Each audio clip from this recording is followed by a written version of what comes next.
I'm Lanny, and we are Preserving Today, a greener pastures project. Today I'd like to share with you how I make fermented kefir oatmeal. If you watched my first video, I showed how I make kefir. The kefir I made in that video is now done fermenting.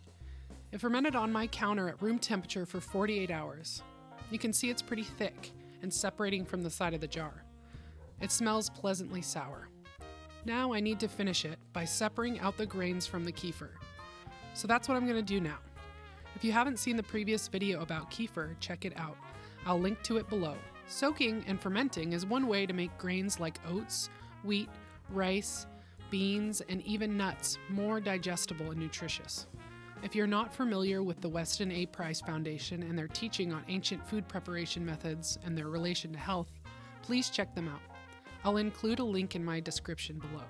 This oatmeal recipe was adapted from a recipe in the cookbook, Nourishing Traditions by Sally Fallon Morell, who is the president of the Weston A. Price Foundation.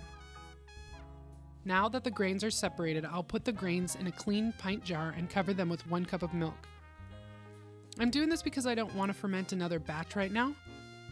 I'll be storing these grains in the fridge until I'm ready to make more.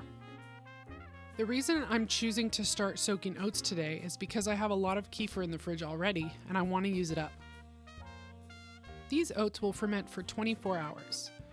When they're done fermenting, they'll be a super quick breakfast tomorrow.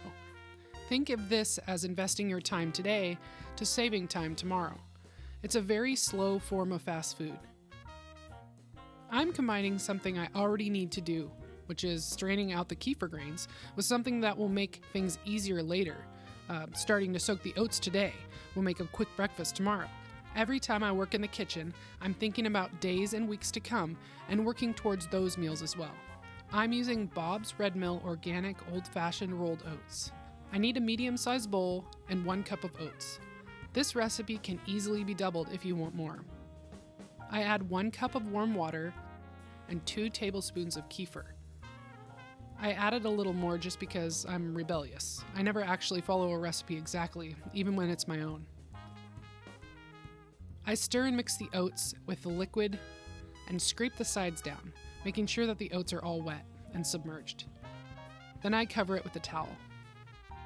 24 hours later. Here are the soaked oats after 24 hours.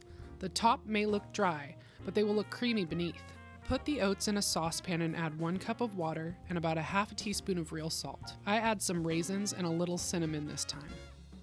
Cover and simmer for about 2 minutes. Here are the oats now.